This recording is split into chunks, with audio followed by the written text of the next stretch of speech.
if you want. Cool. I think Messenger. Are we live? Are we live yet? Are we live? How about now? Maybe now. Hello? Yeah, okay. I guess we'll start. All right, start it. And now, on with the show. Time for bladder check. Check. Bladder check. Check. Check. Wait. Screw it. I'm holding it. Podcasting, the final audio frontier. These are the legends of Brown Squadron. Our computer is picking up a strange signal. Here, sir, you better take a look at it. The ongoing mission? To explore the Star Wars universe and other nerd culture topics. To seek new content and new cantinas, bars, and lounges. To boldly annoy Scruffy by making too many bad jokes. Welcome to the Hyperspace Heroes Podcast.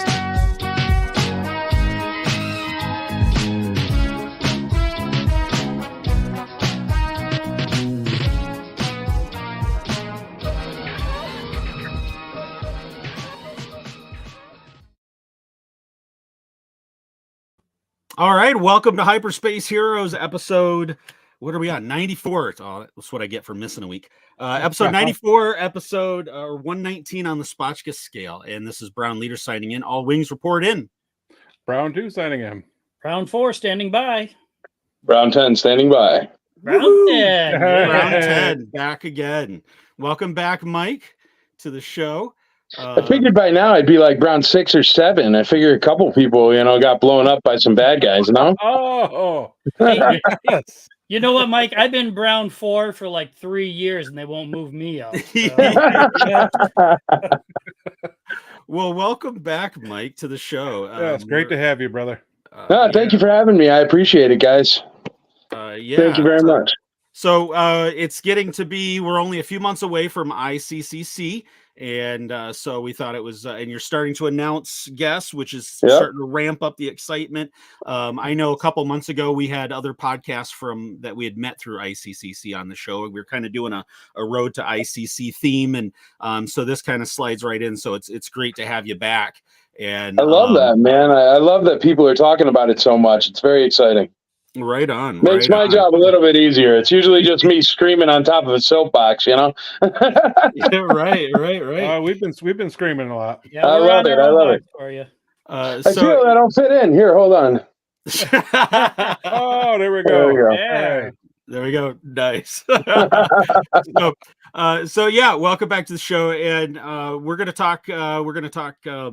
ICCC, obviously tonight. We're going to talk about kind of what it is, some things about the upcoming show. We're going to have a little bit of we'll have a guest reveal later on in the show, an exclusive guest reveal. You guys are first. Yes.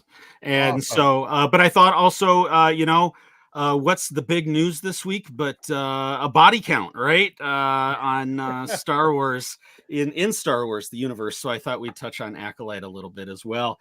You can't see my beautiful face with a turn around. There you go. That's better. That's better. Much better. Everybody wants to see yours. They don't want to see yours. So there you go. But yeah, so Mike, it's been a little over a year since the last ICC, and you guys have been ramping things up. Why don't you kind of just briefly tell our viewers and our listeners a little bit what ICCC is? Yeah, it's the Imperial Commissary Collectors Convention. It happens in Nashville, Tennessee. We've been doing it since 2018. And it's a little bit different than a standard convention or even a corporate con or anything like that, as our main base of attendees are a whole bunch of people that are part of the Imperial Commissary or have grown to know the club over the years. So it's more of like a specialized super secret club that everybody's invited into once a year. So it really turns into 24/4, 4 days, 5 days, 24/5, but it's 24 hours a day. Even though my job is done about 5 or 6 o'clock every day. There's music outside. You guys do things. Everybody parties. They do room sales, stuff like that. And that kind of is different than any other con. Like I saw there's a con going this weekend down in Texas, and I wish them the best. But somebody I saw put up a post, and they're like, "What are the room sales at this con?" And it's like, "What are the, And it's like, dude, there aren't. It's not like that. It's not like room sales are something we even put on. It's just if you put a bunch of nerds that know each other in the same place, they're gonna do show and tell. I mean, we were taught to do that when we were little kids. It's just part of our wiring, So it completely happens naturally, and that's something that gives a good idea of what the convention is, because any convention promoter in their right mind would shut something like that down. But luckily I'm not in my right mind. It's very odd for a convention to say, "Hey, we got vendor tables in here all day, but if you're going to be a vendor table in your room, please don't sell till after the convention's closed, and then it's cool." So like we have a lot of vendor tables in the regular show, in the ICC con, but I mean, there's 400 rooms in there, and how many rooms are open in lobbies? And there's probably more toys on sale at the room sales, even though there's tons during the day. And that kind of thing doesn't really happen anywhere else. And it's just a conducive facility to have a whole bunch of friends have a sleepover like they're 7 or 10 years old again. That's all this is. It's not brain surgery. It's just, as long as you're allergic to money, and as long as you don't care that, people get a vendor table with their room, and as long as you give like the most money off to the military so everybody's safe, you're pretty good. That's what it is. It's a really weird con, man. It makes no sense. It makes no money, but it's so special. And that's what I love about it. And it's everybody that helps out. You guys talk about it. People volunteer. But it's all for that magic that it creates. And it's really happened so many years in a row. Now other people are starting to catch on to it because it's weird. It's weird. It's different. It's not a standard convention, toy show, Comic-Con, anything. And I think that's what makes it so special is you guys all hang out with each other all weekend. You know what I mean? And you also hang out with people that listen to you. And then you meet the people that, and then you catch an interview, or you catch this, or you do the podcast stage, or it's, I don't know, man. So I like to have people that have been to talk about it themselves, because that's where it's gotten now is it doesn't just have to be me. I know it's the best. I know it's the coolest. I know it is the best non-corporate for the fan convention on the planet. But the more and more that fans and other people and attendees and supporters are starting to realize that for themselves, it's made my job easier on these podcasts, because I go, well, what do you guys like about it the best? And here's something else that we do that no other convention will do. What don't you like about it? And we'll fix it. You know what I mean? We have the ability to change and tweak things, and we've done that since the first year. Oh, you don't like lines? We have this new line system instituted. You don't like this? We have this new thing instituted. Oh, drinks and food are $5,000? Well, we'll make sure it's not like that here. You know what I mean? You could never find a $12 soda at ICCCon, ever. It's period. Right. It's more. But that's also a terrible business decision. So. Well, no, and that's and you're right. I mean, we talk about ICCC all year on this show. I mean, we're definitely it made an impression on us. This will be our 3rd year coming back. And just like we've already had a chat or comment in the chat, room sales, a surprise for sure, but a welcome one, and that's right. Exactly. Because Scruffy loads up his hauler every year and brings down a load of stuff and makes a couple bucks in the room sales. And it just keeps that party vibe. And this year, since it's moving back to the Sheraton, man, our first year was at the Sheraton and loved it, because you're in the same building as the convention. You can walk down 24 hours a day. Maybe Jeffrey Cantor's playing in the bar area. You've got the celebrities walking around, you've got room sales going on, and it's just a constant vibe for the whole period, which is a lot of fun. Well, see, we did listen. A lot of people were saying that they wanted to go back to a hotel, back to the Sheraton. And so we listened, man. I mean, and they're right. It gives it's a sleepover. It's that sleepover vibe. You're right. Absolutely. Exactly. And I loved what we had last year, but the Sheraton was just being able to take your stuff up, drop it off, grab some more cash, run back down, buy some more stuff. Mm-hmm. Mm-hmm. Yeah, last year was good for the big and bonkers factor, helicopters and demolition derbies. But yeah, it wasn't exactly a convention, but it'll never be a convention like that. It'll always be something different. I'll always throw a twist in there for everybody. Well, I'm telling you, all we need is one of you guys or one of your fans or something like that. We need them to bring their mom to make us Rice Krispie treats at night.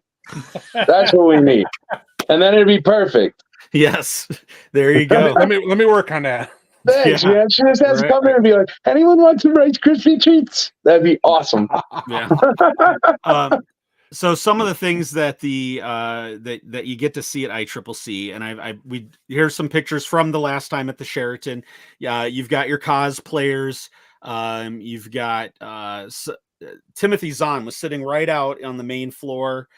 We were able to go up, talk to him, the man himself, have conversation with him.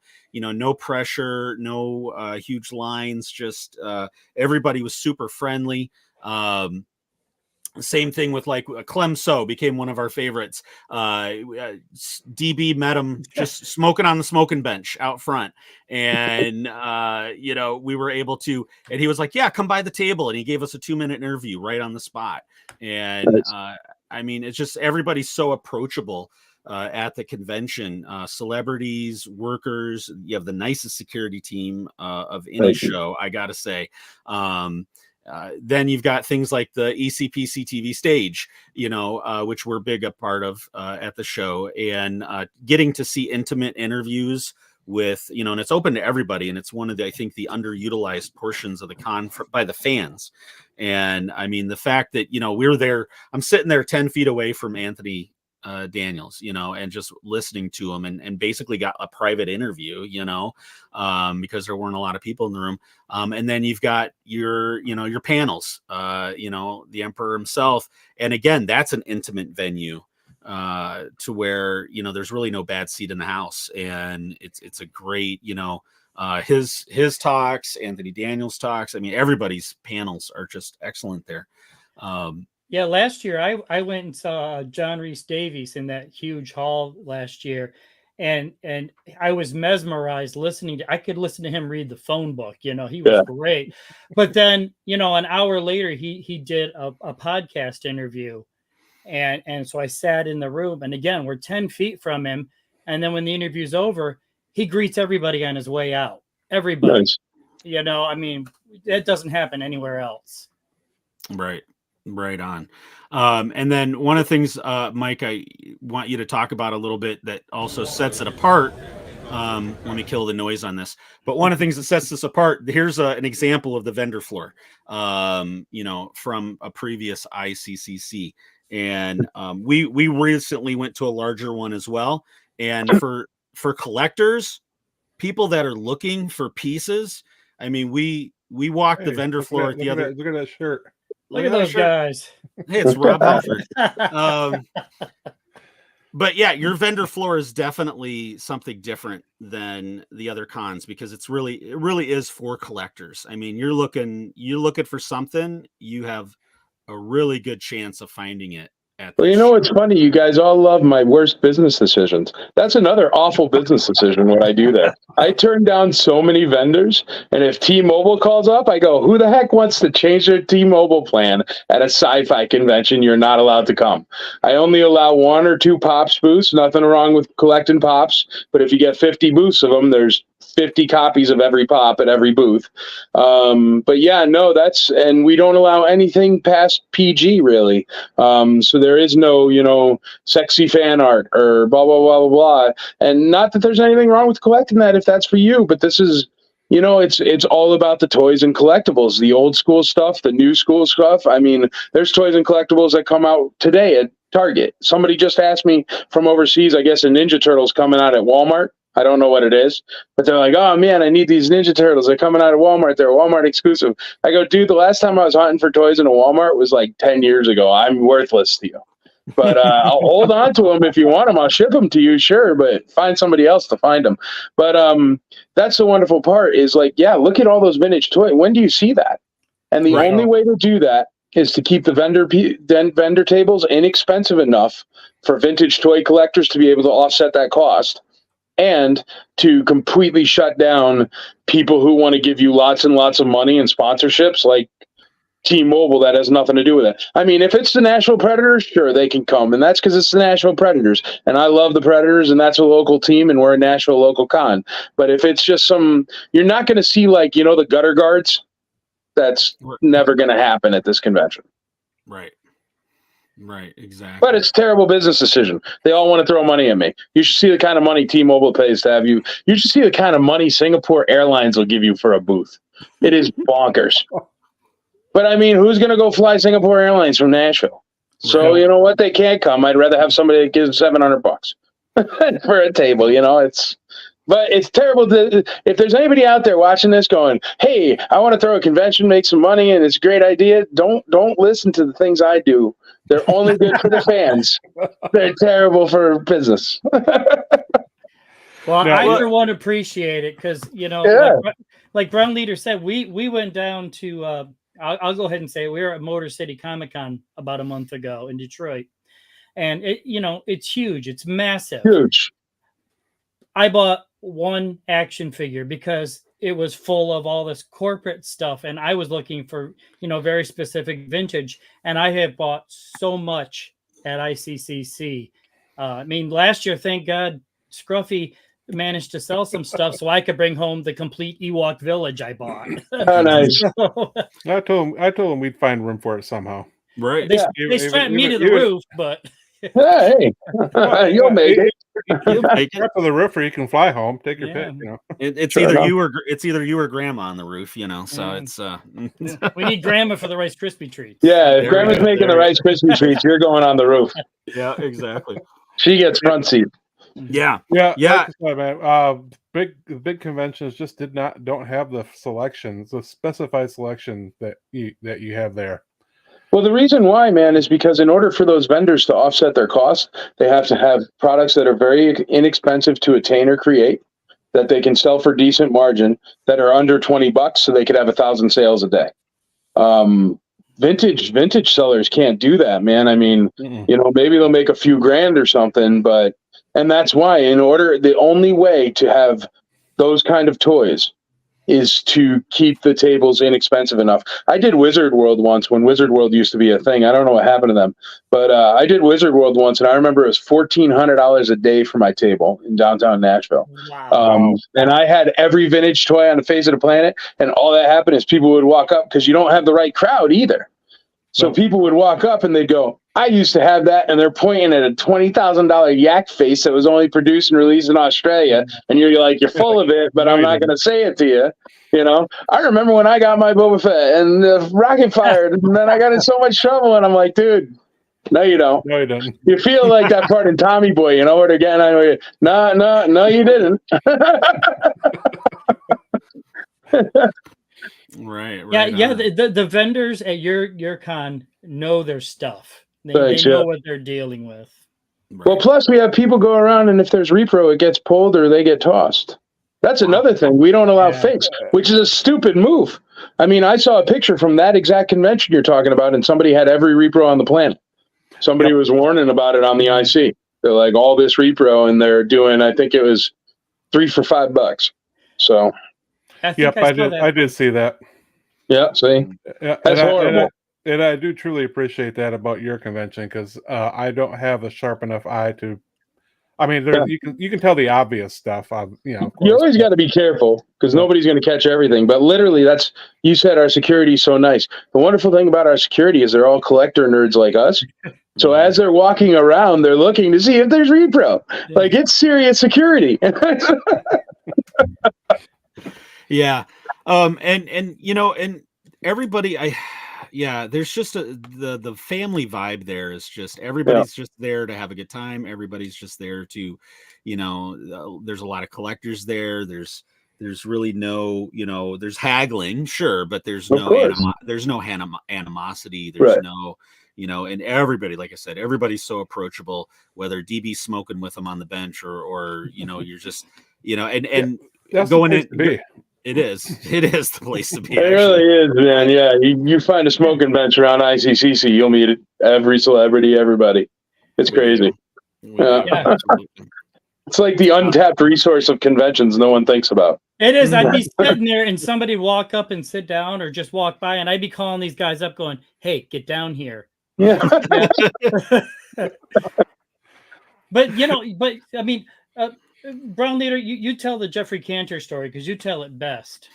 Oh, from last year? Yeah. So we're getting on the two elevator stories actually. One I got on one morning and Femi Taylor was there, so I rode down with her. We talked for a second. She's such a sweetheart. It's unbelievable. She's so amazing lady. But the first day we were there, the day of check-in, because we're there from the beginning to the end of the con. That's how we roll. And Jeffrey Cantor gets on, and we knew him from the previous year. And this was at the Room Sales Hotel last year. And he's frantic. He's like, they told me there'd be an ice bucket up here and there's no ice bucket. And so we're heading down to the lobby and we're like, so then we're getting off on floors, looking for ice buckets with him, having a good time, and finally get down to the lobby and he rushes over to the desk and he gets his ice bucket and then back up the elevator. He goes to get some ice for his room. But just great stories like that, and it's such a good time. So absolutely. And the people you meet, the friends you make there. Mm-hmm. Yep. It's just an awesome event, man. Oh, so many people that we stay in touch with all over, the Midwest and all the way, down to Tennessee that we've made contacts with, bought things from, and just still communicate with even in between, visiting the convention. It's fantastic. Yeah, you make friends for life. I always say that's one thing that happens at ICCC more than anywhere else is you end up making new friends after 35 years old. Right? This is very true. Well, and I think, I'm going to fanboy out a little bit here because I remember the first time we had you on, Mike, I was so nervous. I'm like, this guy runs the convention. And now every time we see you, we're like, hey, Mike, let's get a picture. And you're like, cool. Oh, we lost him. He lost connection. Hey, you know what? There I am. I'm praising Mike, and he's gone. And he left you. Right. He's like, shut this guy up. I'm out of here. Right. Oh, he's coming back. Well, there he is. Welcome back. I was trying to send you that picture for later, and I guess I clicked off you or something. Yeah, so go ahead. You were saying... I was praising you for being really cool, and then you disappeared. I thought you were playing me. Well, that'll put you in your place. Yeah. No, you're always down for a picture or a quick interview or whatever. Yeah. And we just love that because, you go to, Star Wars Celebration and, they're not coming out and they don't even tell you who runs the convention. That guy's in Monaco on his private jet getting into his Bentley. Right. Whoever he may be, who knows? Yeah, exactly. Hey, Brown Leader, can I ask a question? I don't know if it's on your topic list. Go for it. You always have the best artwork for your badges. And last year you had a young lady do it. It was fantastic. And I want you to tell us about this year's artist. It's Jeremiah Pintoya. He's great. He's actually been an admin of the Imperial Commissary, and he's done art for me in the past. And the entire thing outside my wife's store was all a big custom thing that he did. It was 8 panels. And this is the first year he submitted. And we all looked at the artwork, and his was by far the best because when we do the artwork, what we do is we go into the ICCC leadership team chat, and then I send all the artwork over, and they pick what their favorite artist is, but I don't send the names. So it's like a blind taste test, so we keep it fair. And they all picked him. Obviously, if you've seen Jeremiah's stuff, it's bonkers nice. And so they picked him, and I was like, hey, bro, you got it. And he was like, man, I've wanted to do this. It's the first year and blah, blah, blah. I go, dude, you know how I do it. I never, ever ask anyone to do anything ever. They have to volunteer, or they have to come to me and say they want to do it. Because if you ever ask people to do stuff, then their heart's not in it. They're just doing a favor or helping out or whatever. If it's their passion, all I do is support passion. So that's what you say, man. You're like, oh, I really like the way you can stop you and say hi and, do a quick interview or something like that. Yeah, of course. It's your passion. I am all about supporting people's passion in this hobby. If there's anything I could do to help that, I want to help that. But have I ever called you up and said, hey, guys, can you bring me on the podcast? Nope, never. No, but you can. Yes, but that's what people always say, but I wouldn't because you know what I mean? I don't want to be that guy. This is just, man, if there's one thing I figured out, it's people that love something, and if something's special to them, then it automatically happens. And the more you try to force things, the more people see that it's forced and it's weird. And you know what I mean? And I don't know. I like it the organic way, and for some reason, it seems to sort of be working. You know. Oh, it's working for sure. You guys keep having me back, so I'm happy. Hey, So Jeremiah, he's done that Walker art, right? He's painted. He does. That's because first year of ICCC, it was obviously way slower, right? But we still had a giant convention because my idea was like, all right, if you're going to have a big convention, like lots of guest stars, lots of this, lots of that, and you could either take the 20 years and get there, or you could just start it the first year and have like nobody attend. So that's kind of what we did. So those AT-ATs came from, I actually have the first one. He gifted it to me after the first con. And those AT-ATs came from, what was happening is there were shells, obviously, because we always have shells. And he was bored at the time. So he was going, and there was a roll-up door right there that went to the back in this farm area. So he was all going out back in the farm area, and he was spray painting them. So it just grew from like just hanging out at the first one, and then they all sold, and then that was like a big commission thing for him. He's done a whole bunch of other things as well. Essentially what he does is he kind of like street tag spray paints a vintage toy that's just stripped or a beater or destroyed, and then he gives it new life, and it's really, really awesome. And it's actually become a type of artwork. I mean, people recognize it in our area. Oh, yeah, absolutely. well, that's what I was pretty sure that was the guy I saw with the walkers, and I thought, man, he's a great artist. I'm excited to see the badges this year. That's Jeremiah, man. I have actually a bunch of stuff that he's done. I really personally like his art because it's got like this almost like a street artist feel, like spray painty type feel. I had him do this big one. There's no way for me to show it to you, but it was for Andrea's Toy Store. At the first one, we had this big wall, and it was essentially plywood, but 6 sheets of plywood that all went together with different characters from cartoons and video games and Star Wars, and it's awesome. Really neat, man. It's massive, but he's great. Love Jeremiah. Oh, that's awesome. Where is that at?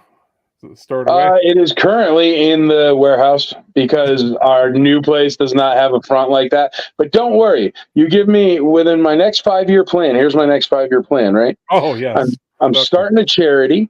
It's going to be called IC for Life. It's going to help people. If they pass away, it'll sell your toys for you and get your family the most amount of money so they don't get banged up on selling the toys. And then they will give a donation back, which is tax deductible. That'll be less than it would cost to sell the stuff on eBay. And then that money will eventually go into, if I kick the bucket, then there's a board of directors that'll keep this going forever. And if we can raise enough money also through other bake sales or whatever we figure out, then what we're going to try to do is I'm going to try to get a actual commercial property and build a giant convention center on it. So that way, other conventions that are normal mom and pop cons can have a place to come in Nashville. Because Nashville doesn't have anywhere, man. If you are not Coca-Cola, you can't mess with the Music City Center. Because the problem is we're so big and growing. It's like the biggest growing city in America right now. But we're so big and growing that the only people that get to rent that are like the CMTs, the Country Music Awards, the NFL Draft, the Coca-Cola, Realtors of America. I mean, nobody normal can fight with it. You know what I mean? Like, even me, I'm a kind of crazy person, but just the hoops you've got to jump through. I mean, to have all the right paper, and we have all the right paperwork in place because I have other businesses. So this thing is like protected as a real business. But we have all the paperwork in place, but shoot, man, it would be, 50, 60 grand more for me. And then for the attendees, it's $45 a park. All the hotel rooms down there are $700 because it's downtown Nashville. And then every time you go to eat anything, God forbid you go to eat anything, every soda, water, everything in that building is $12 a piece.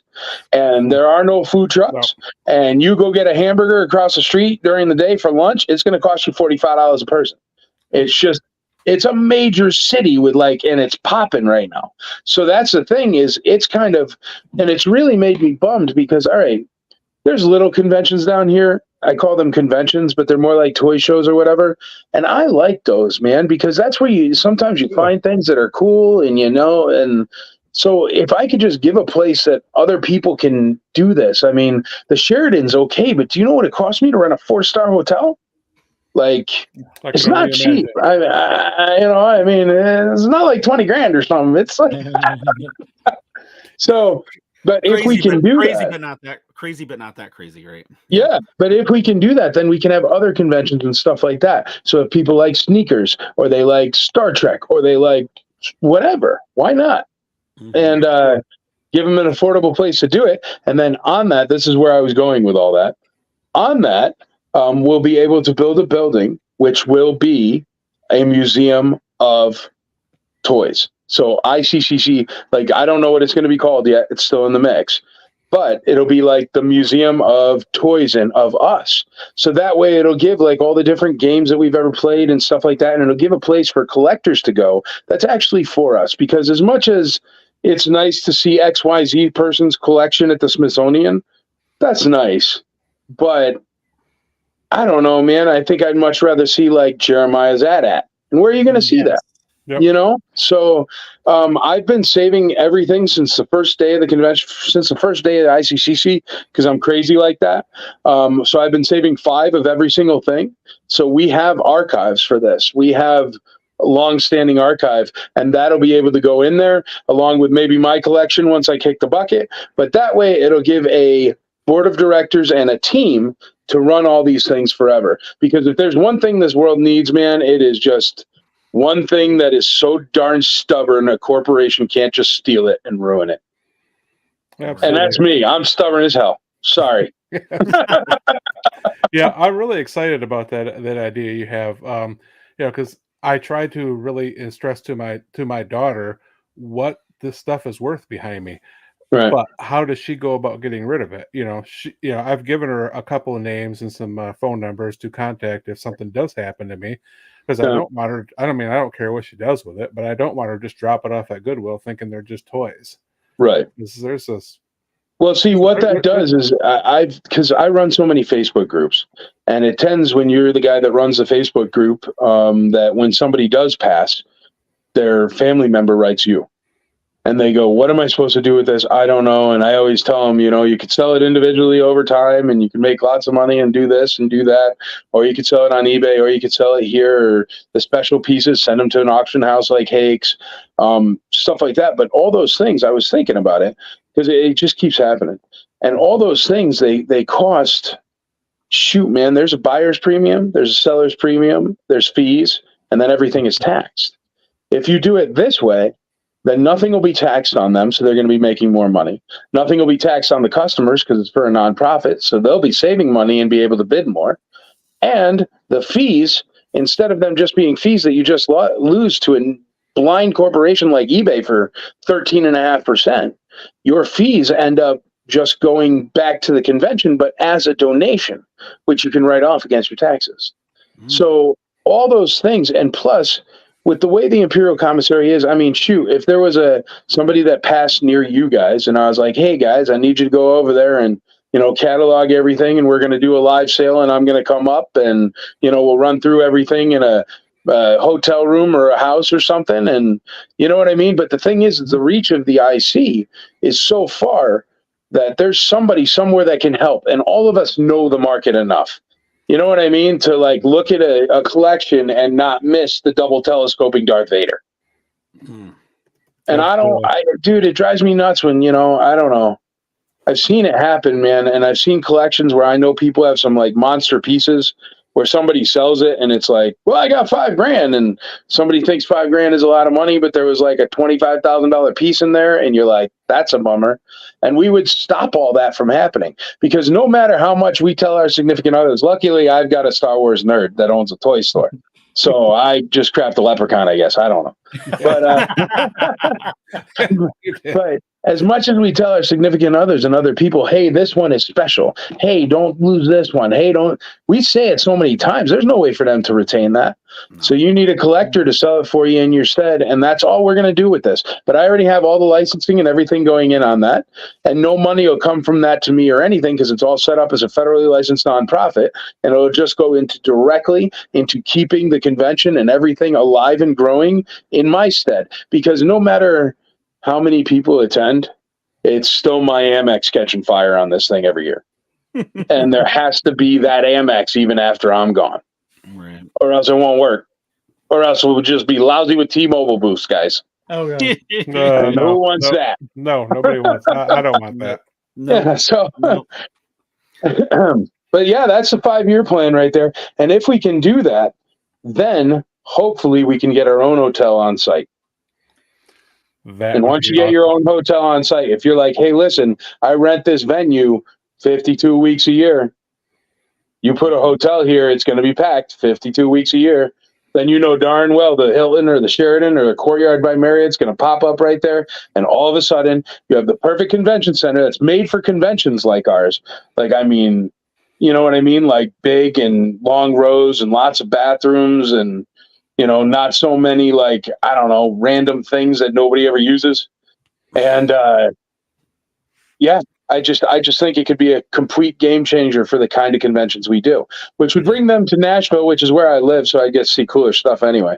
It's so hard here, man. The problem is Nashville is like, there's so many rich giant corporations that do rich giant conventions here. It's like regular people cannot even play at all. It's tough here. So, I mean, there is no other, there's a Nashville Comic-Con, but it's at the fairgrounds and they have like only, what is it called? Graphic artists. Like I think they had one guest star, which was a dude who played Lex Luthor in Superman, the TV show. But you know what I mean? Like that's, I don't know. And there was like no vintage. It was all 3D printed. Like, you know, how many 3D printed Deadpools can you buy? So, you know, but that's why. So what? And the only reason why that is because the costs are so darn high for a convention promoter that it's tough for them to do. So why don't we fix that too? I'm all about fixing hobbies, man. Because here's the thing: collecting and toys and stuff like that. It gives you that good feeling. It gives you that brief second of respite in this crazy world. You can calmly breathe. And that is so important, and it's totally getting forgotten. Because I'm sorry, if you're paying $45 to park and $50 for a turkey sandwich in the middle of the day, you are not relaxing. No. Like, shoot, man, come bring your own sandwich. Pick out a patch of grass and eat a sandwich and have a picnic. I don't care. Which is also a terrible mistake if you're a business person. Yeah, probably. Yeah. Right on. Right on. You had mentioned something about being on the road earlier, and that reminded me that over this last year, you've started a new venture with the IC Roadshow. IC Roadshow, which, by the way, I have to do the Chicago one, and I have to have that all edited by the end of the month. Wow. The end of the month's like next week. Yeah. Yes, it is. So I get there. So how has that project been going for you? Dude, it's really cool. Honestly, the reason why I started it, it's another thing. All these things come out of me being like, well, I like this thing, but it's kind of a bummer when it comes to what I like, so I'm just going to make a different one that fixes it. But what happened is, all right, I love Antiques Roadshow. And I'll say that all day long. They are great, and it's not like this idea is that far off from theirs, but it's different, and here's why it's different. Antiques Roadshow is wonderful if you're selling like furniture or like a wig from 1820 or like something like that. You know what I mean? A Picasso, sure. But have you ever seen them when they put Star Wars stuff on there or any kind of toy? And they're like, this is every single Power of the Force coin. They're pretty good. It's got to be worth at least like $6,000. And you're sitting there going, dude, that's like $30,000 and so freaking rare it would melt your face. You know what I mean? Like, they're just so, and it's because they have no idea, and it's okay. But I mean, they probably don't even know what repro looks like. You know what I mean? So I don't know. I was watching an Antiques Roadshow, man, and they had the Power of the Force coin, all the Power of the Force collection, an entire run of loose Minon cards that was like beautiful. And I think their evaluation came in at like $6,500 or something. And I'm like, dude, that's $100,000 worth of stuff. I would have pulled that out of my pocket right there. It just makes me nuts. So I was just like, you know what? I go to so many places and visit so many people, and I'm doing meetups or whatever all the time. And that's another thing that is a kind of beta test for the IC for Life, is getting people, when I go to a place, like say I go to, I don't know, Chicago, and I write all the people in Chicago, and I'm like, hey guys, are you around? Could you help me out for the day? Could you volunteer just for a few hours? And then we run it. I make them t-shirts because I got the t-shirt presses, and then we run it and we grab all this great video. And the wonderful thing is it's always like people that are like, I've had this since my kids were little kids, and and you're sitting there being like, that's $400, that's $300, that's $800. I bought this Lego, and it's a 150 piece Lego, and it cost me $3 at the tag sale. And I'm like, well, yeah, but now it's worth $450 because it's from 1973 and it's still sealed in the box. And it's so crazy, but it's very simple because we all know how to price things. I mean, we're nerds that this is what we do.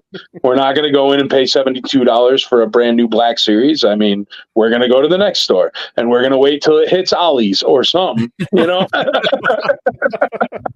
like we know what we're doing, but that's all it is, man. And it has been working. I did one that I had to split into 2 shows in my hometown of Torrington, Connecticut.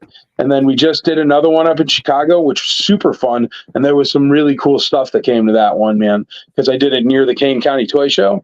And then I'll have to do another one soon. But I've been trying to get them out once a month, just as much as I can. And the more time I have free after the con and stuff, the more I can do them. But it was just kind of an idea built out of necessity. And it's because I watched that darn Antiques Roadshow that I absolutely love. And they're just, that evaluation was so bonkers off. I'm like, somebody has to do this for collectibles. Collectibles are too big and important. I'm sorry, but you can have as much furniture as you want. And you go on Facebook Marketplace and type in dresser. And I mean,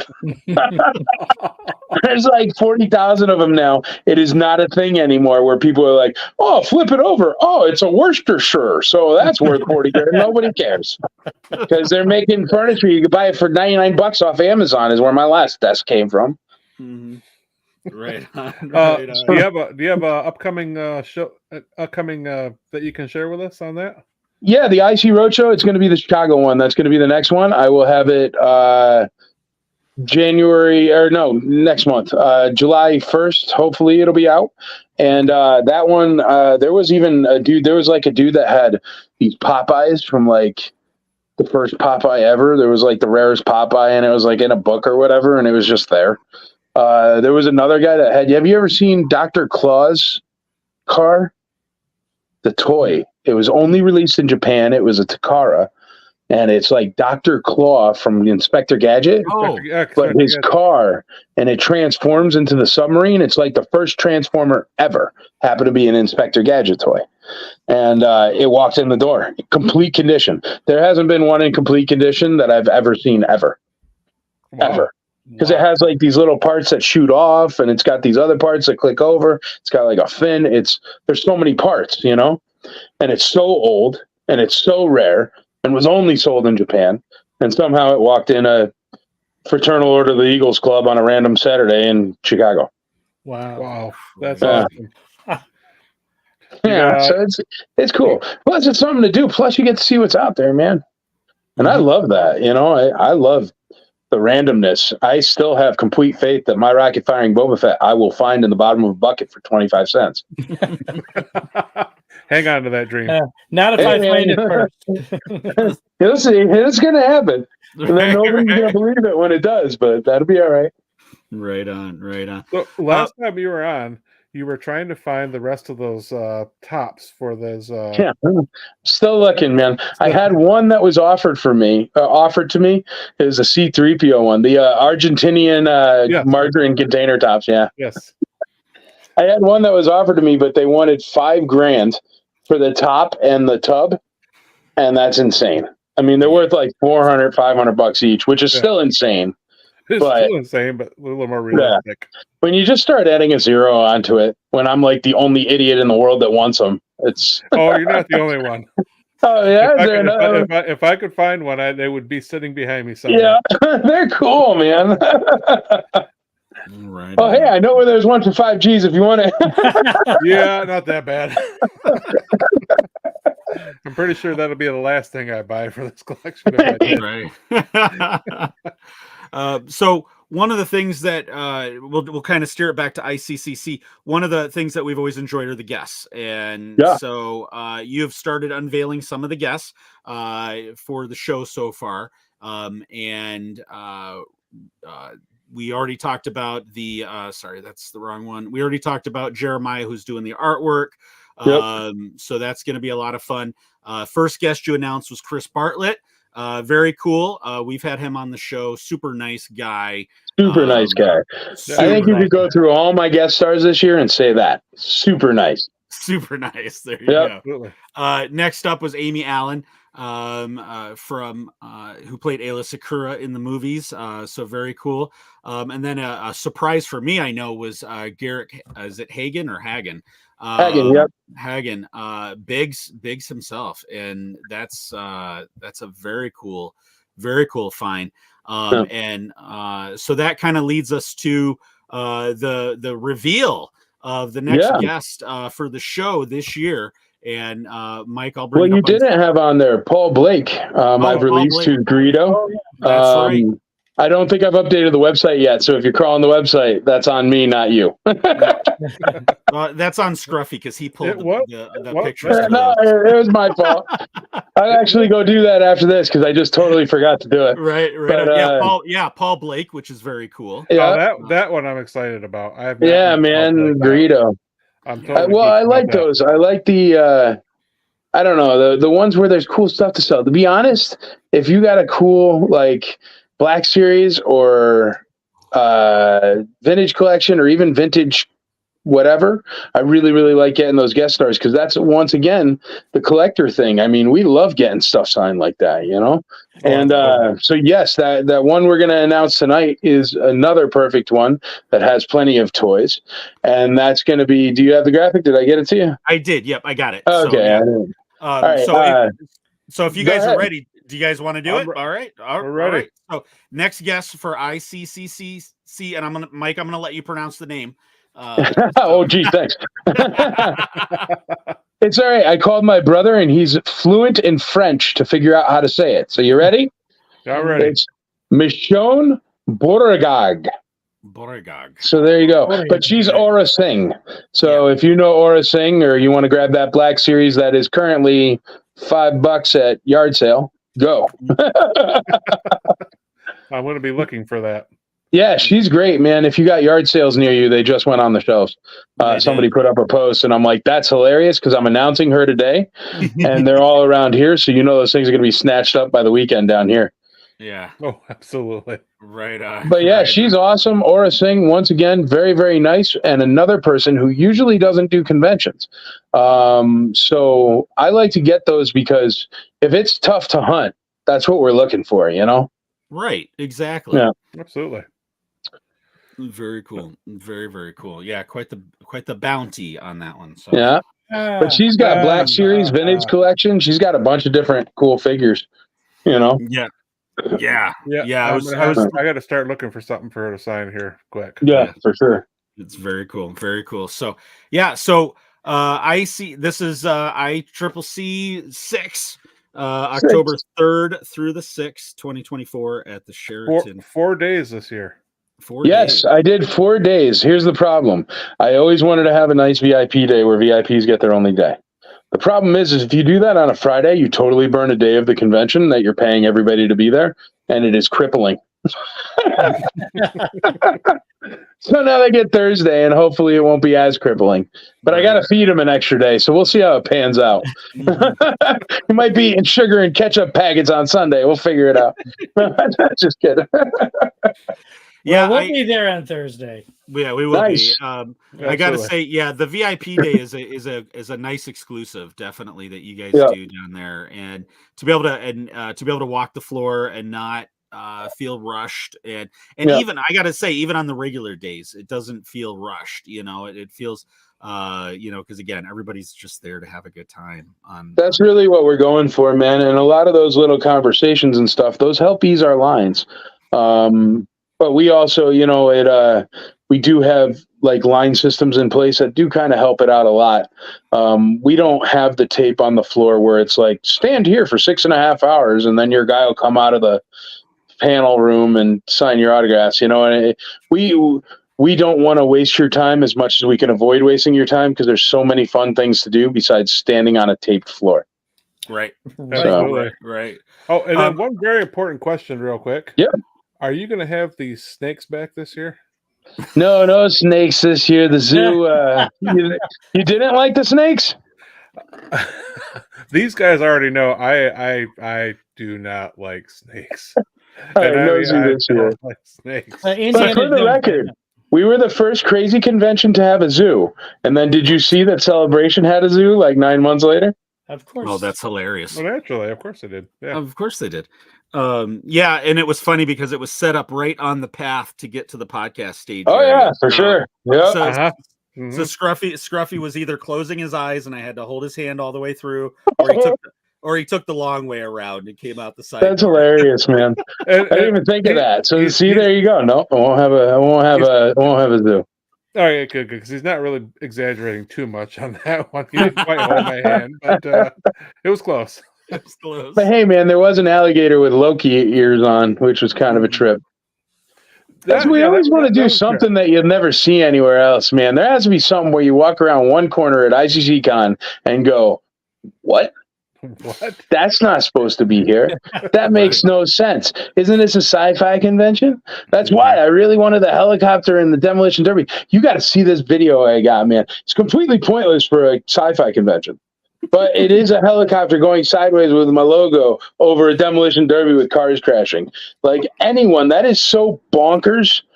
It makes no sense, and I love it. So yeah, there will not be snakes there, but something else will surely happen that's insane. So don't worry. I'm looking forward to that. Yeah.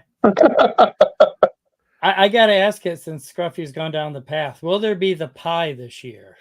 There will be the pie every year. Yes. That darn pie. Yes. I'll tell you, here's the hook with the pie, right? It's very, very drug dealery. Ready? So the lady with the pie, she opened up that buttermilk sky pie, right? First year, she goes, would it be okay if I gave you free pies for your movie stars and stuff, and give you some free pies for like the VIP room? I'm like, absolutely, that would be wonderful. Thank you so much, And so every single one of you guys are like, oh, the free pie at ICCCon. Yeah. What kind of convention feeds you, by the way? Mm-hmm. Yeah. None. Like, I don't care. You get the $10,000 VIP badge. They don't even give you a sandwich. But anyway, you're going to eat good at ICCC if you grab the VIP. But yes, there is free pie, but that free pie. So the first year it was free for me too. Every single year since, I don't even get like $1 off those pies, because she knows that it's like, she knows she got me, man. Well, yeah, you're but it's hilarious. She's like, oh, you ain't going anywhere else. And he's got to get it because people just ask for a year. Hey, is there going to be the pie? Because it is phenomenal pie. But yeah, it would be nice to get like, buy 2 pies, get 1 free or something, since I'm buying like 80 or 100 pies. But what are you going to do? Right. Yeah, you're hooked now. There's no backing out. Oh yeah, there's no going back, man. Yeah. First taste is always free. Yeah, that was it. But I got to give her credit because she's a sweetheart and she does a great job, and they're great pies.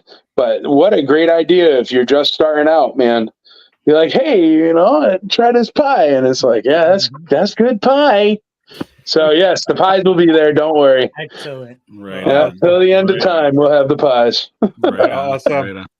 Yeah, I'm looking forward to seeing what the VIP package looks like this year. Because last year you sent out just this incredible box that came in. It didn't just come in an envelope. Yeah, see, terrible business decision, but really, really awesome. I literally just sent VIPs a TV. Yeah, pretty much. Pretty much. Yeah, it's cool, man. Very cool. But yeah, it's we got a good hookup for the VIP this year. Same kind of boxes. That's going to be our box styling. We're going to obviously swap out the videos every year. But yeah, it's I don't know. I've never seen something like that. And I thought when people opened it, it would really make it that much more special. Oh, and that's what I'm going for, man. You can't put a price tag on magic. Right on. Right on. Very cool. Absolutely. Guys, any other questions about ICCC or Mike? Did you have any other items you wanted to cover with the con? We're just a little more than, believe it or not, just a little more than 3 months away. Which is, I think it's like 99 days right now or something like that. Yeah, so that's I watch the ticker every day. Yep, for sure. Are tickets still available? Yes, tickets are still available. There's a high probability vendor tables are sold out, but I can't guarantee that yet. I was doing maps today, and I'm only halfway through. I'll know tomorrow. I think everything's sold out, but tickets, yes, buy your tickets. As you hear the guest stars release more and more, grab your tickets. We're going to have, I think it's something like 35 guest stars or something this year, so we have not even scratched the surface yet. There's going to be everybody there, from movie stars to people that literally design the toys that you love from the 70s and 80s. Yes. It's going to be a trip, man. And I want you all to come. And it's going to be so nice. And I'm so excited because the wonderful thing about the Sheraton is it's a 4-star hotel. Mm-hmm. And I'm sorry, 4-star hotels come with things like staff and tablecloths and like toilet cleaner people, and like, it's nice. So it's a little bit pricey, but everybody come with your pinky ring, and make sure you hold it while you're drinking your cappuccino. Mm-hmm. But it'll be a good time. I'm fired up, man, because everybody like you guys are so fired up, which gives me that more energy, and it's exciting.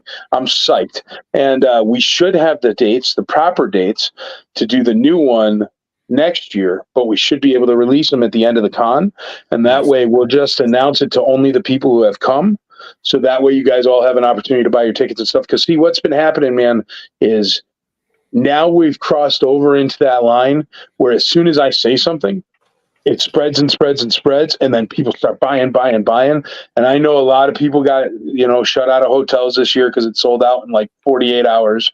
But I don't know. Last time it took me 8, 9, 10 months to sell out hotels. I wasn't expecting it. So, people call me up and they're like, "Hey, Mike, you grab me a hotel room." And I'm like, "Dude, I don't even have enough for what I did is I took my staff because I felt bad, and I've rented a mansion for my leadership team off site so we can give up the 22 extra rooms we use because they sold out so quick. So yeah, it's crazy, man. The intensity this year is stronger than I've ever seen. We're going to have, I think one of the best lineups ever. And, the toys are coming. You guys are coming. Podcasts are talking about it. It is going to be a trip. And the more people we can tell about it, the more people that come, the bigger it's going to grow, the better it's going to be. And the really special thing this year is no celebration again. And the next celebration's in Japan. So unless you're ready to really cough up $10,000 a person, come to ICCCon. Spend yourself $700, $800, including flight, and have the time of your life with the best friends you're ever going to meet. Right on. Absolutely. Right on. Every word, yes. Right on. Yep. And I think we're gonna put the word out probably sometime in the next month, but I think we're gonna have about at least a dozen guests from this show that are going to be at the con this year. Awesome. So do a meetup, man. You guys should do a meetup at night. We're gonna try to do like a Brown Squadron meetup during the convention, do some group photos, that kind of stuff. And I love it. Other pods and just guests that we've had. And so, yeah, I think it's going to be a good time for sure. Absolutely. Looking forward to it, man. Yeah. Absolutely. Thanks so much, guys. I appreciate you. Yeah, absolutely. So, guys, do you want to just flip into Collection Corner really quick and we'll start to wrap things up? And sure. Since this is all Collection Corner stuff anyway. You didn't talk about Acolyte yet. Oh, yeah. Okay. Acolyte. Yes. We got to cover Acolyte. Scruff, can you bring that picture up and I'll play the bumper? The picture? The poster, just the poster. Any of the Acolyte pictures that we have on file. Not that one, but yeah, that one. Yeah, that one. That one. All right, here's the bumper.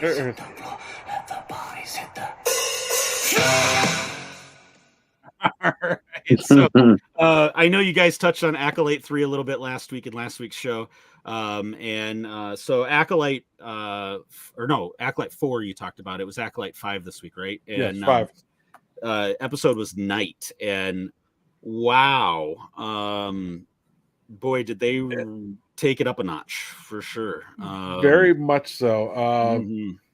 Probably one of the more shocking Star Wars episodes I think ever. Really, it was quite a body count. Yeah, for sure, quite a body count. I think a lot of people were expecting them to, with the cliffhanger from episode 4, to go to another flashback episode. I think that was the expected turn, but no, they just continued right where they left off. They had some good double feints in the storytelling, which I liked, because you thought at first when Osha wakes up and she's walking around, most of the fighting is behind things, or you're just seeing the devastation. So it's like, are they really going to get into the action? And then bam, they get into the action. And there was some very, very, very cool action scenes. The 2 Jedi getting pulled onto the saber, with the Force, and nobody was safe literally in this episode. Here you spent 4 episodes getting to know, and spoiler alert, obviously, but if you got to know your characters, like your Jecki and your Yord, and obviously I think we all expected the red shirts or the red robes, the nameless Jedi that were there to die. I mean, I think we expected that, but to have your secondary characters like Jecki and Yord, and to die as brutally as they did was quite crazy. Brutally. Yeah, it was quite crazy. brutally. I thought we would lose one main character, so I thought Yord was definitely going to be the one. I did not see that one coming. All of them. And when I say they did double feints, I mean, like, you see like Yord get sliced in the leg, so you think that's the token wound that he's going to take for the episode, because in a lot of shows that's kind of like they get injured but they're safe, they're going to be safe, and but no, not at all. And then Jecki's death was savage. I think, I don't know, I'm not a person that usually reacts out loud when I watch things, but I dropped the F-bomb so many times that episode because I was impressed. I was like, okay, they're going there. Kudos to the showrunners. I mean, it was just, yeah. But let's go roundtable real quick. Thoughts, Mike? Me? Yeah, Mike. I thought that the scorched earth situation was good. My only problems with it were cutting the hair off at the end. I mean, if you've ever happened to light your hair on fire with a lighter, it doesn't work like that. I can attest to that. Yeah, you know what I mean? It all goes. Yes, it does. And then my other problem, man, they had so much money for this show. Why were all the fights behind trees or secret or killed off screen? And that's just because you don't have the CG budget. I mean, I don't know. Somebody should do an audit and see what kind of lattes they were drinking, because the money that $280 million went somewhere. But I thought it was a great episode. Dude, I love the dude who plays. Unfortunately, I can't remember his name. All I can remember is Smilo Ren. Yeah, the bad guy. Come here. Yeah. I don't like his helmet. I think they could have done a lot better. There's a lot of great artists out there, but I love him. I love his character. I love his attitude. I loved him in The Good Place. I think he's a great actor. I'm a big fan of that bad guy for the bad guy. I'm not a huge fan of how Osha and May constantly have crisis of characters or changes of hearts, but all alone with any outside catalyst to cause it to happen. I just find it weird. They just keep flip-flopping on their own accord. But the action was awesome. I don't understand why they did the foreshadowing with the bug thing the last episode. I figured there would be a bug situation this episode.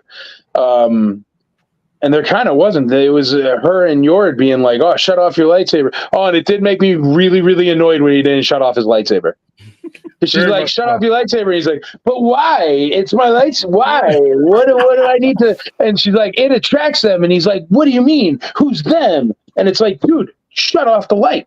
You know, it's like I can give a pass to Tim from Jurassic Park because he's a little kid.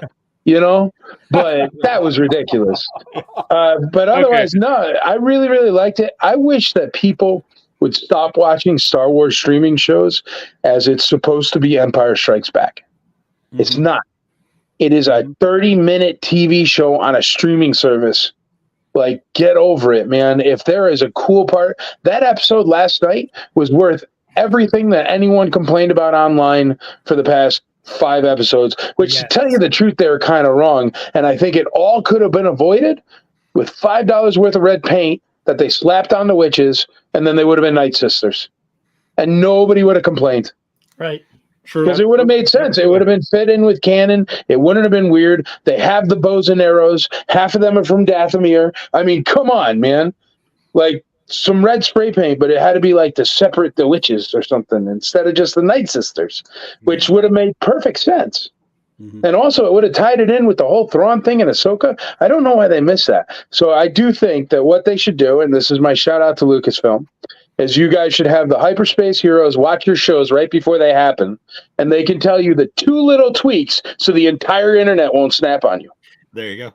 All right, I'm done with that. That's all it takes, man. It just takes a little tiny conglomerate of nerds to be like, hey, listen, people are going to complain about that. Right, yeah. Yeah, dude, I liked it, man. Yeah. I liked it. Absolutely. Yeah, I think we're all in agreement about the bad guy. Scruffy, what was it that you said about Chimere? He had a attitude, charisma that just none of the other bad guys ever had. And he suddenly became my favorite bad guy. He had attitude. He's great. Yeah. His monologues were awesome, and a little savage. Yeah. Is that what? But he's a bad guy. He's supposed to be. You know what I mean? Right on. And and I think and the one nitpick, and I don't think I've really talked about it much, is the production value is, like you said, the money that they've spent. And you'd think, a lot of this planet looked like it was on a stage. You could tell it was on a stage, and ILM's been around for almost 50 years. And I can understand why some people would expect a better production value. And I think it goes back to, you look at the showrunner's background. Her background is streaming. Her background is theater and streaming and TV shows. Whereas you contrast it with something like Mandalorian, with Favreau, who comes from the film industry, a movie guy, and I think that has a big part in how it's ending up in terms of the look. But I can understand why people definitely nitpick that. They did have such a large budget. Yeah, you can show me the lightsabers. Yeah, exactly. If they can show the lightsabers in a fan film that costs $8,000, they could show the lightsabers in something with a $280 million budget. Yeah. Sorry, I'll shut up now. Next person. No, you're fine. You're fine. No, keep going. I did like this. I like some of the lore that they've dove into, though, because the Cortos, his helmet and his gauntlets were made from cortosis, which comes right out of lore, and that is a material that will short circuit lightsabers. And I thought that was a cool addition to the fight. Because that's something we have not seen before in lightsaber fights, and I thought that was a very cool pull. The Basil character is from a 1977 Han Solo novel, his Species. Nice, that's cool. Yeah. So the Revenge of Han Solo, I think, is the book or something. And I like those. So Leslie has pulled from some of those lore spots, and I think it's very cool. DB, sorry, we didn't get what were your thoughts about the episode? I liked it. No, I never understood the hate this show was getting from the beginning. Is it perfect? Are there flaws? Yada, there's all kinds of flaws, and the writing is a little clunky here and there. I think the acting's phenomenal, and I can never say his name. Lee Jung-jae, is that his name? Mm-hmm. Who plays Master Soul, is fantastic. Mm-hmm. You know, he only learned English for this show. Yeah. And I think, I mean, wow, what dedication. I actually liked the trifecta of Jedi they had going on. They each had their own, slice going on there. This last episode, because I was highly, highly critical of the third episode, which with the backstory. But like most things, it'll be important as the story goes on. I get it. But this last episode, just the fights, the whole episode was a battle, and that's what I loved. We finally got the payoff. And I'm just really enjoying it. And if you can't enjoy it, you're just going to badmouth it. Stop watching it because the rest of us are enjoying it. Yeah. I mean, it the fact they got to the fighting, it is Star Wars, not Star Exposition. So it is, right. I'm glad they finally got to some of that. Talking about and again, I didn't get a chance to talk about episode 4 with you guys, but there was something that struck me in the last episode. I had posted on social that I was so excited about a Jedi Wookiee, and Me too, man. I'm like, let's see him in action. And then when they killed him off screen, and we've found out now that's because of budgetary reasons. But when they killed him off screen, it was funny. I'm going to put something on the screen. Viewers, a little warning. It is a little on the graphic side, so just be warned. But if I had $280 million to spend on a convention, Mark Hamill would be giving you guys piggybacks. Right. Okay, so I don't understand where all the money went. Right. So sorry. The rest of us. So when I saw Kelnaka, when they show Kelnaka in the episode, and I'm going to put this on the screen now, this is what I thought of. And from Die Hard, and I was like, he may as well just been wearing a sweatshirt saying, "Now I have a lightsaber too," which I thought would have been. That's all I could see. I was so disappointed they killed him off screen, but I know we're going to get him in a flashback scene coming up. There's shots from the trailers that we haven't seen yet where it looks like he's fighting Torben, and he might even be fighting Saul at some point. So I think we're going to definitely get some action, but yeah, it was still a letdown. But I hope back on this episode, one of the cool things that some people have been pointing out, because everybody's like, he's a Sith. He didn't actually say he's a Sith. He said the Jedi would call me a Sith. The language, listening to what they say, has been very important in the show, I think. And a couple things that have come to light. One, he makes the reference, or Saul makes the reference, there's something familiar about him. Saul also, back in episode 3, talked about how he was taken from his home at the age of 4. They said that specifically for a reason. And somebody pointed out on Twitter today, and I looked it up, and Khmer in Arabic means moon, and Saul is obviously sun. And so there's definitely some, I think there's something there. And a buddy of ours on Yubcast posted this on Twitter, which I thought was kind of cool. He says, the way you kill a Jedi without a weapon is to make him fall to the dark side. Master Saul is the acolyte.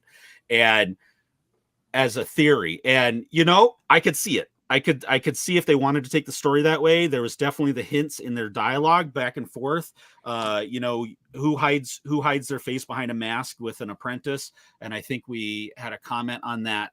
So James Wilson, why do you hide your face from your Padawan? And then Khmer's like, you tell me. That's that. And he made references to Saul hiding his dark side, hiding his anger, and you could see it coming out in some of Saul's fighting. So I think there's definitely some depth there, and I'm kind of excited to see the possibility of where that could go, if it goes anywhere. I mean, we've only he's got to go bad, or he's got to die. He can't make it back to tell his story to Jedi, right? Or else that's a lot of They should have run that past you guys if they're doing that, because people are going to complain. But I don't think they'll do that. I actually think that the people that are making it are legit Star Warsy people. Mm-hmm. I mean, I've seen things in there that if you're not a legit Star Wars nerd, but the thing is any one of us could sit down at a bar trivia contest, and without helpers that tell us, we're not going to get every single piece of trivia right. I don't care how good you are at Star Wars. That's what you need. You just need that little bit of help, Mm-hmm. Mm-hmm. Mike, let me tell you a story. Yeah, go ahead. Ground leader, you recently had a birthday, a milestone. Happy birthday. And so we had a surprise party for him, and his kids set up some Star Wars trivia. And of course, the three of us were neck and neck and blowing everybody else out of the water, but none of us got it perfect. Yeah. So, but the three of you together probably would have. We probably would have, but we had to compete against each other. Yeah. Yeah. And it was funny because for Father's Day too, another quick story for Father's Day, my youngest daughter was they went out with another couple to a place that was doing a Star Wars trivia night, or actually it was around May 4th, not Father's Day. I'm sorry. It was around May 4th, and they were going out to a place that was doing trivia, and she was texting me half the questions. I was her ringer for the contest. She knows some Star Wars, but she doesn't know all of it. And so it was really funny. So I was helping her with those tough ones, but it's you're right. And I think a lot of people chided the writing team because Leslie said she brought in some people that were not necessarily from Star Wars, but I think that helps with that can help with storytelling. But I think, we've seen the deep pulls. We see the deep pulls they're pulling, and I think that you're right, Mike. I think they are. One last thing that I wanted to mention: our buddy Stephen Kent, who's been on the show too, and I noticed this too. There's similarities between Keimer and Ren from the guy that founded the Knights of Ren in lore. And so he's definitely thinking that there's some sort of connection there. And he says the design similarities are hard to ignore. Timeline doesn't line up for Chimera to be the Ren, who Kylo Ren would later kill and take his mantle, but there is a connection there. The Knights of Ren have rigid stipulations about achieving a kill in a certain way. So a good pulling, whether it's going to come to fruition or not, because they did play the music they play in the very last scene when he's bending over either Osha or May's body. We're guessing that they swap places, that May swap places with her. But as he's bending over, the music is very similar to Kylo Ren's theme. It's almost identical. So there's definitely they're throwing out a lot of subtle things for Star Wars fans. So kudos to them on that. So I don't love the helmet. And also that brings up my spend the $5 on paint to make them Night Sisters. You're right. But one thing, it's been funny. Kenner or Star Wars, Lucasfilm, and Kenner have been on the ball with the toy drops. They for this show, and it's like you couldn't do that for Mando, you couldn't do that for the other shows. I mean, they had the Acolyte. I knew that was coming. The Acolyte action figures were dropped the day of the trailer, the original trailer, and then the mask was dropped yesterday, right after the episode aired. It really was. That was instantaneous. That was a very good job.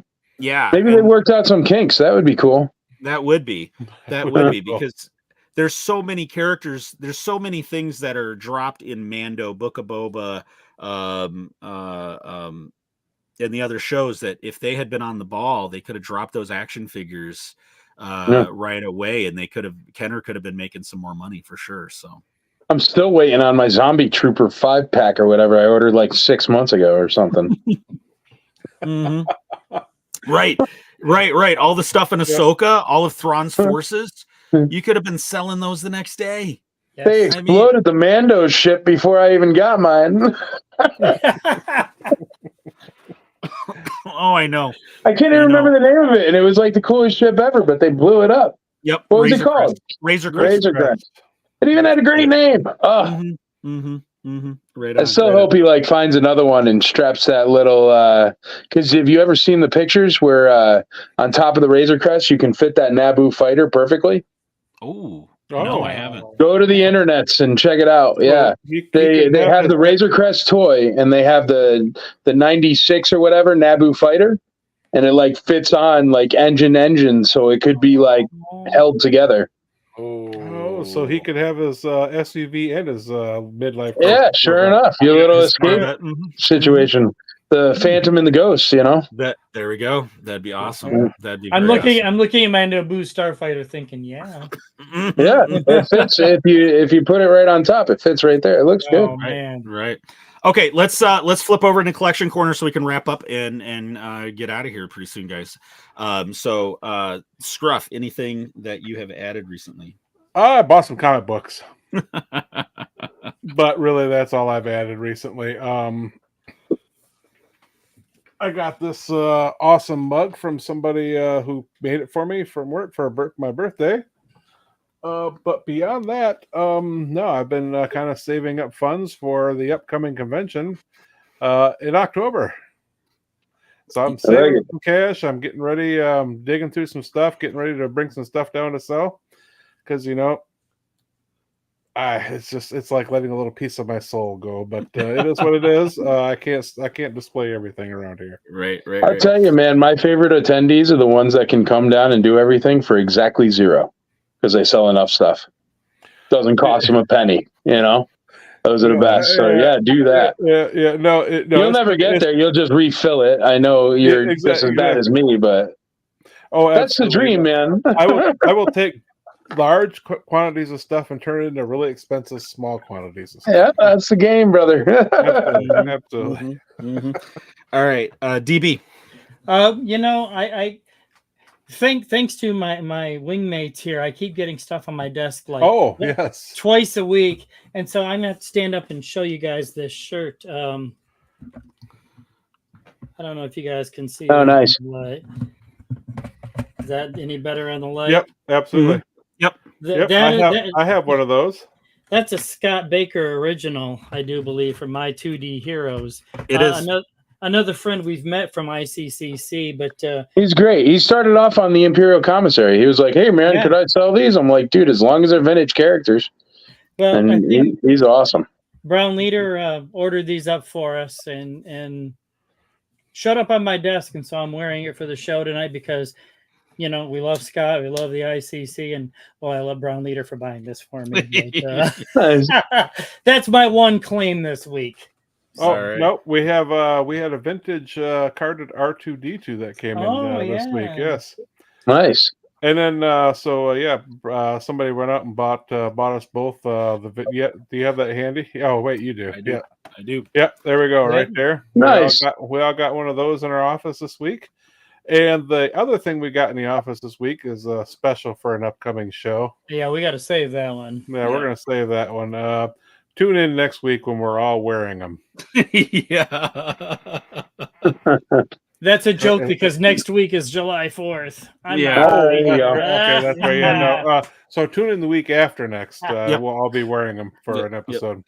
Mike, I don't know if you have anything handy or not, or anything. I actually do. I got this in. It's a $60 piece of paper garbage from France. Oh wow! Oh, that is cool. What?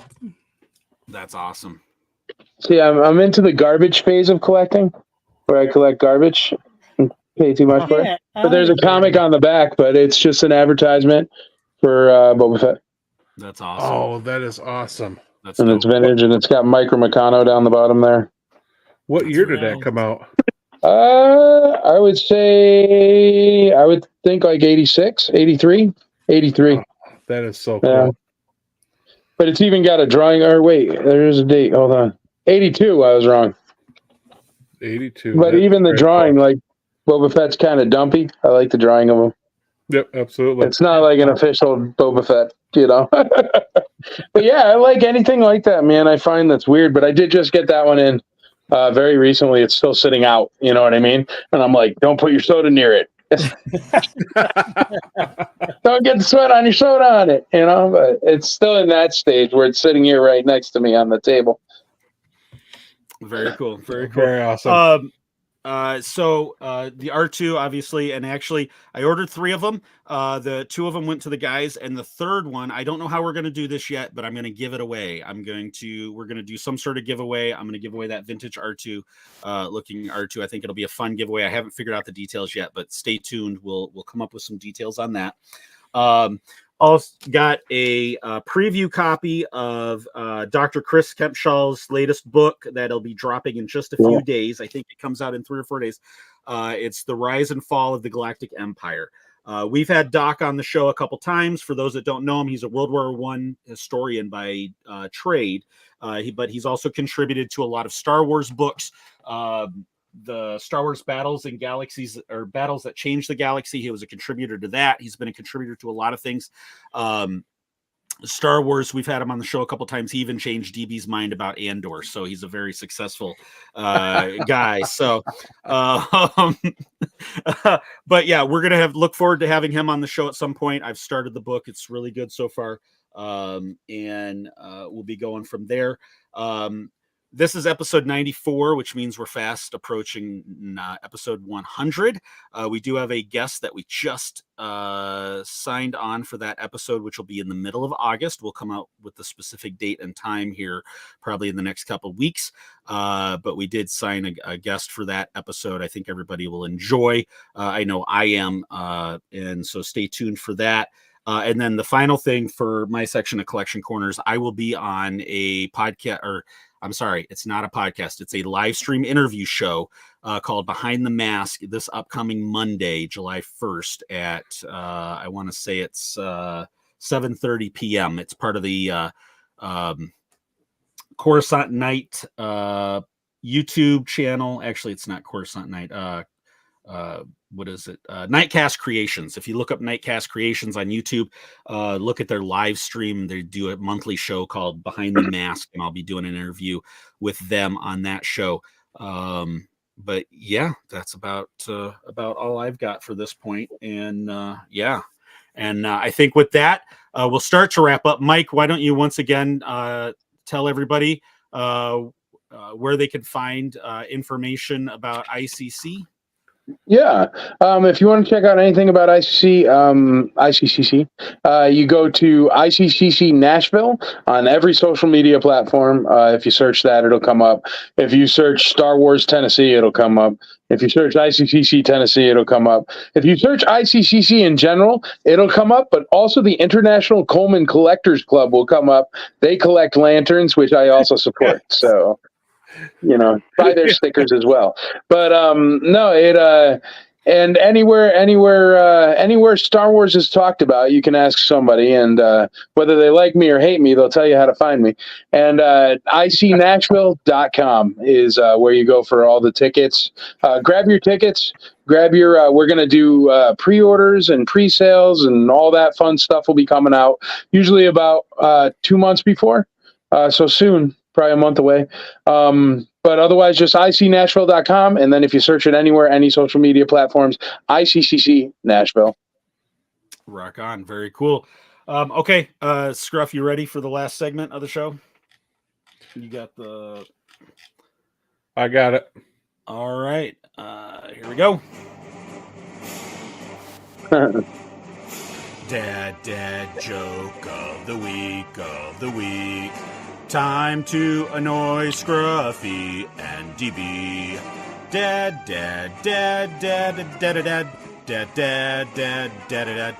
joke of the week. Mike, he wrote that song in his car ride home from work one night. Hey man, I like it. I actually have lots of songs I sing like that, like live on my, if you ever watch my live streams or something. So I support it. Yeah, I enjoyed it. I would like to buy the album. Nice. All right. So, so last segment of the show, we always do Star Wars Dad Joke of the Week. This is courtesy of Kelly Knox's book, Star Wars Dad Jokes. And randomly flip open. By the way, I did buy a copy last week. Nice. We had Kelly on the show a few weeks ago. Very nice. We love her. She's a great lady. Also a big contributor to the Star Wars universe and books and stuff. So, all right, Star Wars Dad Joke of the Week. Did you hear about the kidnapping at the Jedi Temple? Master Yoda woke him up.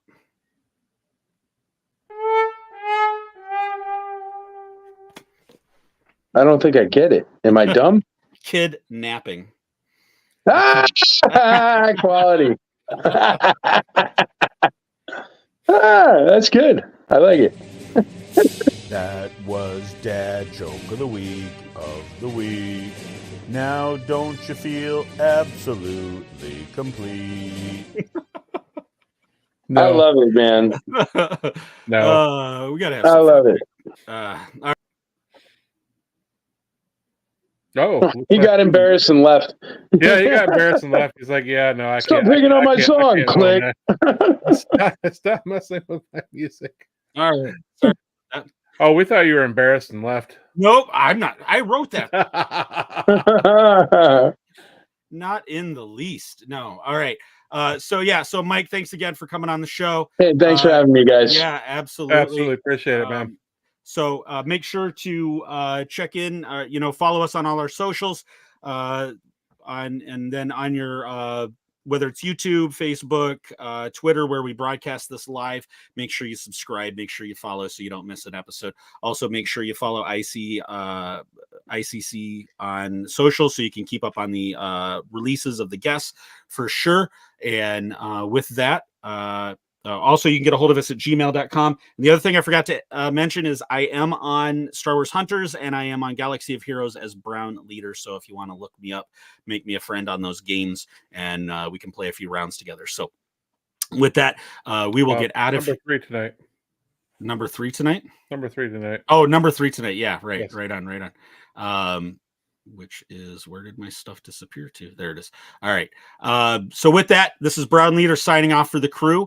And you have been listening to Hyperspace Heroes. That's no moon.